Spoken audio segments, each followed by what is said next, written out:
Hello friends, welcome to my channel. आज हम marketing management फ़िलॉसफीज़ की केस स्टडीज़ लेके आए हैं। जैसा कि मैंने आपको लास्ट वीडियो में बताया था इन सब बारे में कि मार्केटिंग मैनेजमेंट फ़िलॉसफीज़ होती क्या हैं। ये 5 टाइप्स की होती हैं। आज हम थोड़ा थोड़ा केस स्टडीज़ के थ्रू इनको रिवाइज़ भी कर लेंगे और इस वीडियो से आपको ये बहुत अच्छे से समझ आ जाएगा कि आपको मार्केटिंग मैनेजमेंट फ़िलॉसफी को आइडेंटिफ़ाई किस तरीके से करना है, क्या क्या आपके कीवर्ड्स हैं और किस तरीके से आप इसको समझेंगे। तो चलिए स्टार्ट करते हैं। सबसे पहला है क्वेश्चन देखने में ज़रूर बड़ा है, लेकिन आपको जब हम पढ़ेंगे इसे तो ये बहुत इजी लगेगा। सबसे पहले हमें क्या पढ़ना होता है केस स्टडी में कि क्वेश्चन में एक्चुअली में पूछा क्या गया है। लास्ट में जैसे लाइन लिखी है कि identify the marketing management philosophy. अभी तो खैर आपको पता ही है कि मार्केटिंग मैनेजमेंट फ़िलॉसफी की केस स्टडीज़ करा रही हूँ तो वही पूछा गया होगा। लेकिन अगर आप किसी और टॉपिक की भी अगर आप केस स्टडीज़ को सॉल्व करते हैं, पेपर में आती है केस स्टडीज़ और ज़रूर है आएंगी, तो आपको सबसे पहले क्वेश्चन पढ़ना होगा लास्ट में कि एक्चुअली में क्वेश्चन में पूछा क्या गया है। तो आपको उससे दिमाग में आ जाएगा कि हमें इसी तरफ ध्यान देना है, इसी कंसेप्ट की तरफ ध्यान देना है। तो चलिए पढ़ते हैं कि मैनेजमेंट जो है एक हेमा इलेक्ट्रॉनिक प्राइवेट लिमिटेड का, उसने ये डिसीजन लिया कंपनी में। वो क्या सोच के ये डिसीजन ले रही है? कस्टमर को सोच के कि what product will be produced with what features and at what price shall it be sold or where shall it be made available for sale depend on what do customers want। अब इससे हमें यहीं से पता चल रहा है कि जो हेमा इलेक्ट्रॉनिक लिमिटेड है वो कोई भी अपनी कंपनी का डिसीजन क्या सोच के ले रही है, किसी भी एक कंज्यूमर को ध्यान में रखते हुए कि उसको क्या प्रोडक्ट प्रोड्यूस करना है, उस प्रोडक्ट के उसको फीचर्स क्या रखने हैं और उस प्रोडक्ट का उसको प्राइस क्या रखना है जिस प्राइस पे वो कंज्यूमर को बेचेगी, और कहाँ पर उसको वो प्रोडक्ट अवेलेबल कराना है जैसा कस्टमर चाहता है। अगर कस्टमर चाहता है कि डबल डोर फ्रिज चाहिए उसको, तो वो उस बेस पे उसको बनाएगी। अगर वो चाहता है कि वाटर कूलर चाहिए तो वो उस बेसिस पे उस प्रोडक्ट को बनाएगी। तो उस फीचर्स के हिसाब से उस प्राइसेस को रखेगी वो company Hema electronic product private limited. तो अब इस चीज़ से हमें ये पता ही चल रहा है कि ये कौन सा कंसेप्ट है। 5 कंसेप्ट है, जिसमें से एक ये कंसेप्ट हमें कौन सा बताता है, मार्केटिंग कंसेप्ट। मार्केटिंग कंसेप्ट कैसे हुआ, ये कीवर्ड्स हैं इसमें जो आप जैसा कि देख सकते हैं कि थर्ड लाइन में गिवन है कि what product will be produce with what features and at what price shall it be sold. जहाँ पे ये लाइन आ जाए दैट मीन्स ये मार्केटिंग कंसेप्ट है। अब हम थोड़ा रिवाइज करते हैं कि मार्केटिंग कंसेप्ट में था क्या, और फिर इस क्वेश्चन से रिलेट करेंगे कि हमने एक्चुअली में जो पढ़ा था वो इस क्वेश्चन में गिवन है। मार्केटिंग कंसेप्ट में क्या था कि जो कंपनी है वो कस्टमर की नीड्स को आइडेंटिफाई करती है और उसके बाद उस हिसाब से अपना प्रोडक्ट को बनाती है। उसका मेन एम क्या होता है, कस्टमर की नीड्स को सेटिस्फाई करना। अब यही अब हम क्वेश्चन में देखते हैं कि हेमा इलेक्ट्रॉनिक प्राइवेट लिमिटेड जो है वो कंपनी के डिसीजन किस बेसिस पे ले रही है, कस्टमर को अपने दिमाग में रखते हुए, कस्टमर की नीड्स को आइडेंटिफाई करते हुए, कस्टमर को सोच के कि उसको कैसा प्रोडक्ट बनाना है, कैसा प्राइस रखना है कि कस्टमर इजीली उसके प्रोडक्ट को खरीद पाए। तो ये रिलेट हो रहा है, तो इसका मतलब ये मार्केटिंग कंसेप्ट कहलाया है। अगर आपको मेरी मार्केटिंग मैनेजमेंट फ़िलॉसफी की कोई भी कंसेप्ट अगर आपको क्लियर अभी नहीं है तो सबसे पहले आप मेरी पहले वाली वीडियो जाके देख सकते हैं। उसमें पहले कंसेप्ट को अच्छे से समझ लीजिए, देन आपको क्वेश्चन पढ़ के ही इजीली आप आइडेंटिफाई कर पाएंगे कि ये कौन सी मैनेजमेंट फ़िलॉसफी है। नेक्स्ट क्वेश्चन पे चलते हैं। क्वेश्चन ये भी बड़ा है, लेकिन इस क्वेश्चन से आपको सारी मार्केटिंग मैनेजमेंट जितनी भी फ़िलॉसफीज़ है वो क्लियर हो जाएंगी। अब सबसे पहले हम यही देखते हैं कि क्वेश्चन में इसने पूछा क्या है। हालांकि पूछा वही है क्योंकि हम पढ़ी मार्केटिंग मैनेजमेंट फ़िलॉसफी के बारे में रहे हैं, लेकिन फिर भी एक बार देख लेते हैं। Identify the various types of thinking that guided Karan, Tanish and Rohit in the marketing efforts of their business. Various types of thinking अगर आप समझें तो ये जो मार्केटिंग मैनेजमेंट फ़िलॉसफी है ना, इसको थिंकिंग भी बोलते हैं। मैंने आपको फर्स्ट वीडियो में ये चीज़ समझाई है बहुत अच्छे से कि जो फ़िलॉसफीज़ हैं उसको हम थिंकिंग भी बोलते हैं कि कंपनी क्या सोचती है। तो ये आपको ध्यान में रखना है कि अगर टाइप्स ऑफ थिंकिंग पूछा जाए दैट मीन्स वो मार्केटिंग मैनेजमेंट फ़िलॉसफी की ही बात कर रहे हैं। ठीक है, अब हम स्टार्ट करते हैं क्वेश्चन पढ़ना। आप इंग्लिश में तो पढ़ ही सकते हैं, लेकिन मैं आपको थोड़ा हिंदी में भी समझाती हूँ कि इस क्वेश्चन में कहा क्या गया है। करण, तनिष और रोहित जो हैं वो फ्रेंड्स थे। ये अलग अलग तीनों अपना बिजनेस कर रहे थे और आपस में मिलते थे और अपने बिजनेस आइडियाज़ को एक दूसरे के साथ एक्सचेंज करा करते थे। और किस किस चीज़ों पे बात करा करते थे, कस्टमर सेटिस्फेक्शन पे, मार्केटिंग एफर्ट्स पे, प्रोडक्ट डिज़ाइनिंग पे, सेलिंग टेक्निक्स पे और सोशल कंसर्न में। अब सबसे पहले आती है करण की बारी। करण ने क्या कहा? करण ने तनिष और रोहित का ध्यान किस तरफ लेके आया? एक्सप्लॉयटेशन ऑफ कंज्यूमर पे। उसने कहा कि भाई बहुत सारे आजकल जो सेलर्स हैं ना, वो कंज्यूमर को एक्सप्लॉइट कर रहे हैं बहुत सारे तरीक़ों से। वो कस्टमर पे ध्यान ही नहीं दे रहे हैं। और दूसरी चीज़, वो किस पे ध्यान नहीं दे रहे हैं?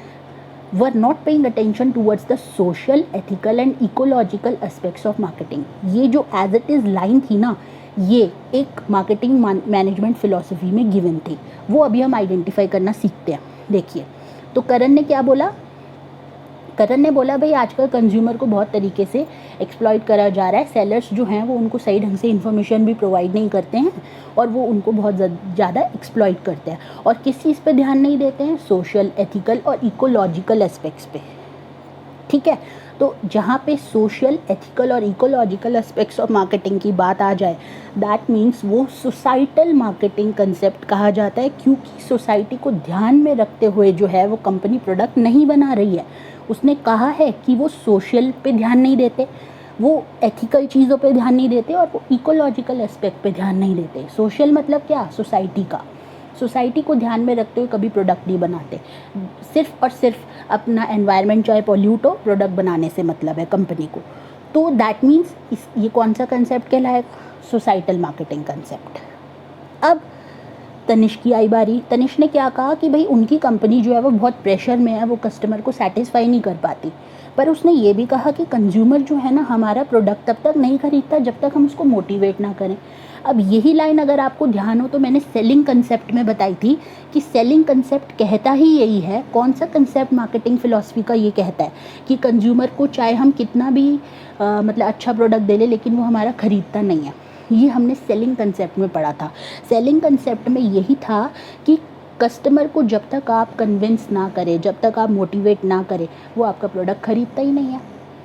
तो तनिष ने ये बात कही। तो तनिष किस कंसेप्ट की बात कर रहा है? सेलिंग कंसेप्ट की। अब आती है रोहित की बारी। रोहित ने कहा कि भाई कंपनी जो है हमारी, वो ऑब्जेक्टिव अचीव नहीं कर पा रही है। क्यों? क्योंकि वो कस्टमर की नीड्स को नहीं देख रही है। अब देखिए, जहाँ पे भी कस्टमर की नीड्स आ जाए, जहाँ पे भी कस्टमर सेटिस्फेक्शन आ जाए, ये कीवर्ड्स हैं और बहुत ज़्यादा इम्पॉर्टेंट हैं। प्लीज़ अगर आपको ये कंसेप्ट अभी तक क्लियर नहीं है तो सबसे पहले केस स्टडीज़ मत पढ़िए, सबसे पहले कंसेप्ट को जाके समझिए। और इससे पहले वाली वीडियो मेरी कंसेप्ट्स पे ही है, उसको प्लीज़ एक बार देखिए और फिर उसके बाद क्वेश्चन को सॉल्व करने की कोशिश करिए। अब रोहित ने क्या कहा कि भाई हमारी कंपनी अचीव नहीं कर पाती ऑब्जेक्टिव। क्यों? क्योंकि वो कस्टमर की नीड को ही नहीं समझती। जबकि एक ड्यूटी होती है किसी भी बिजनेसमैन की, वो कंज्यूमर को सेटिस्फाई रखे। तो इसीलिए रोहित, अगर आपको ध्यान हो तो वो कौन से कंसेप्ट की बात कर रहा है? मार्केटिंग कंसेप्ट की। मार्केटिंग कंसेप्ट में हमने यही पढ़ा था कि कस्टमर की नीड ही सबसे ऊंची होती है। कस्टमर की नीड को ध्यान में रखते ही कंपनी जो है वो प्रोडक्ट बनाती है। कस्टमर की नीड ही उसका फोकल पॉइंट बन जाता है। कस्टमर की सेटिस्फेक्शन, अगर कस्टमर सेटिस्फाई है, दैट मीन्स बिजनेस जो है वो सक्सेसफुल है। तो इस सब चीज़ों से इन तीनों ने किस किस बारे में बात करी, मैंने आपको एक एक लाइन से बताया है। और किस लाइन में ऐसा शो हो रहा है वो भी मैंने आपको बता दिया है।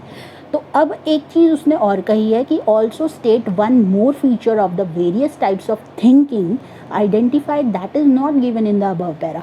तो आप कोई भी बता सकते हैं। प्रोडक्ट कॉन्सेप्ट बता दीजिए, प्रोडक्शन कॉन्सेप्ट बता दीजिए, 2 और ही तो रह गए, 3 तो उन्होंने बता ही दिए।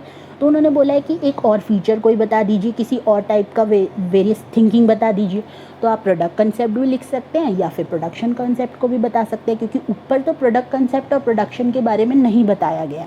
वहाँ सिर्फ करण ने सोसाइटल मार्केटिंग की बात करी है, तनिष ने सेलिंग कंसेप्ट की बात करी है और रोहित ने मार्केटिंग कंसेप्ट की बात करी है। एक एक लाइन से मैंने आपको बताया है कि कौन सी लाइन से ये शो हो रहा है, कौन सी लाइन ये बताती है कि कौन सा कंसेप्ट है। इसलिए प्लीज़ इसे ध्यान में रखिएगा।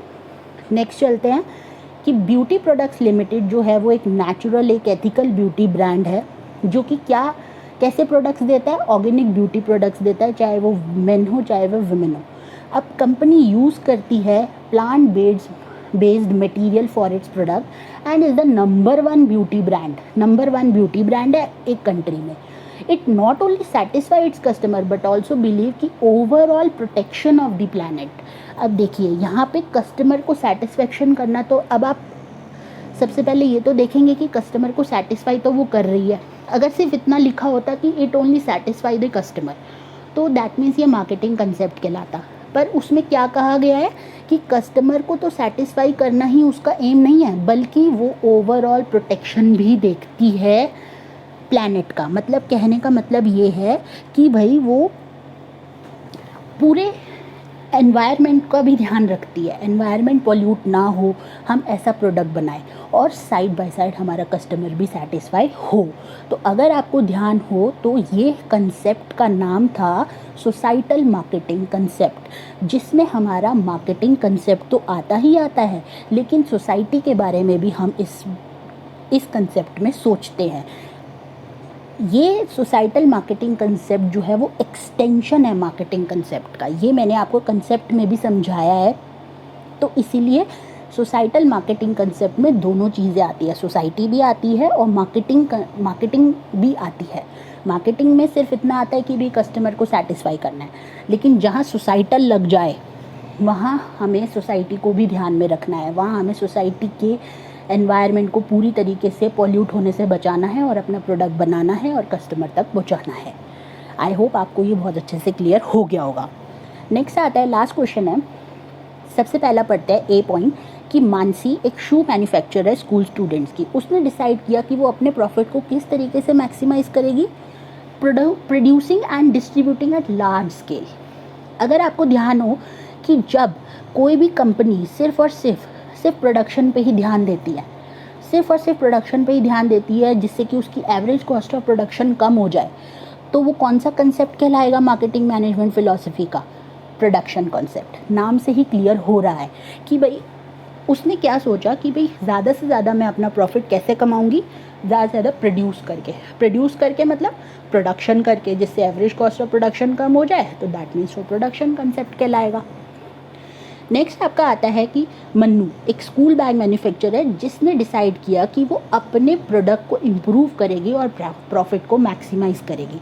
तो उसने क्या किया कि भाई अपनी वाटर बॉटल भी ऐड कर दी एग्जिस्टिंग डिज़ाइन में, मतलब उसने कुछ प्रोडक्ट में अपने चेंज ला दिया।